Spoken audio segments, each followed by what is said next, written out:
দক্ষিণ চব্বিশ পরগনার ছবি আপনাদের দেখাবো কুলপি, যেখানে রীতিমতো উত্তেজনা ছড়ালো। 100 দিনের কাজে বঞ্চিতদের নিয়ে তৃণমূলের ডাকা সালিশি সভায় হলো এই উত্তেজনা। তৃণমূলের ডাকার সালিশি সভাতেই 3 জন তৃণমূল নেতাকে দীর্ঘক্ষণ আটকে রাখলেন গ্রামবাসীরা। তৃণমূল নেতাদের নিয়ে চলল টানা হ্যাচড়া।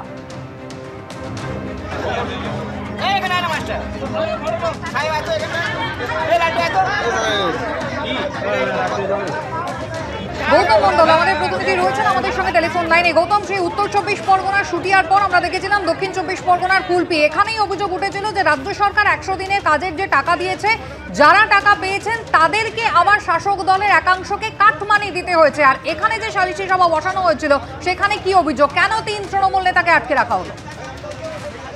দেখো বৃষ্টি, এই ঘটনা যখন গত কয়েকদিন আগে যখন রাজ্য সরকারের দেওয়ার টাকা মজুরি, বকেয়া মজুরি যখন শ্রমিকদের টাকা ঢোকে, 10,000 টাকা ঢোকে এবং প্রশাসন যেটা জানিয়েছিল এখানে 96 জন অ্যাকাউন্টে সেই টাকা ঢুকেছিল। কিন্তু গ্রামবাসীদের অধিকাংশের যে অভিযোগ, যারা 100 দিনের কাজ করেছিলেন 22-23 বর্ষে, তাদের যেটা অভিযোগ যারা প্রকৃত যারা কাজ করেছেন, যারা শ্রমিক, তাদের অ্যাকাউন্টে টাকা ঢোকেনি। যারা কাজ করেননি, যারা তৃণমূল ঘনিষ্ঠ, যারা নেতাদের ঘনিষ্ঠ, তাদের অ্যাকাউন্টে টাকা ঢুকেছে। এই কাজ কারা দেখভাল করতেন? এই কাজটা দেখভাল করতেন তাদের প্রথমে যে নামটা উঠে এসছে এখানকার করঞ্জলি গ্রাম পঞ্চায়েতের অঞ্চল সভাপতি তৃণমূলের এবং সভাপতি কার্তিক বিশ্বাস এবং তার বিশ্বাস ছিলেন সুপারভাইজার।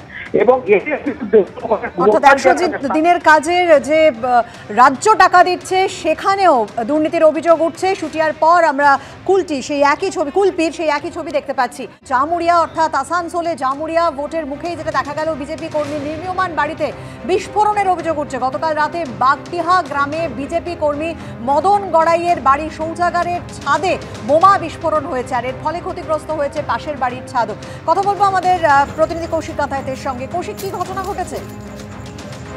দেখো, জামুরিয়া থানার বাগদিয়া গ্রাম, যেখানে নামপাড়া বলে একটা জায়গা রয়েছে, সেখানে গতকাল সন্ধ্যাবেলা একটা বিস্ফোরণ, এবং বিস্ফোরণের তীব্রতা এতটা ছিল যে সেই বিস্ফোরণের তীব্রতায় পাশের বাড়ির যে তপনশীল বলে একজন ব্যক্তি, তার বাড়ির শৌচাগার এবং দেওয়াল ব্যাপক ফাটল ধরে যায় এবং প্রায় ধ্বংসস্তূপে পরিণত হয়ে যায় ওই জায়গাটি। এরপরে এলাকায় আতঙ্ক তৈরি হয়। তপনশীলের যেটা অভিযোগ, তার প্রতিবেশী মদন গড়াই যে বিজেপি কর্মী, তার ঘর থেকে এই ঘটনা ঘটেছে এবং তার পার্থ পরীক্ষা ভুক্ত হচ্ছে তাকে। সঙ্গে দীর্ঘদিনের বিভাগ ছিল মদন গড়াই বলে তিনি জানাচ্ছেন। এই মিছিল হচ্ছে রাজনৈতিক পর্যায়ে। তৃণমূল হয়তো সরাসরি অভিযোগ করেছে যে রামনবমী উৎসব এবং সামনে ভোট, সেই সন্ত্রাস সৃষ্টি করার জন্য বোমা মজুদ রেখেছিলেন বিজেপি কর্মী।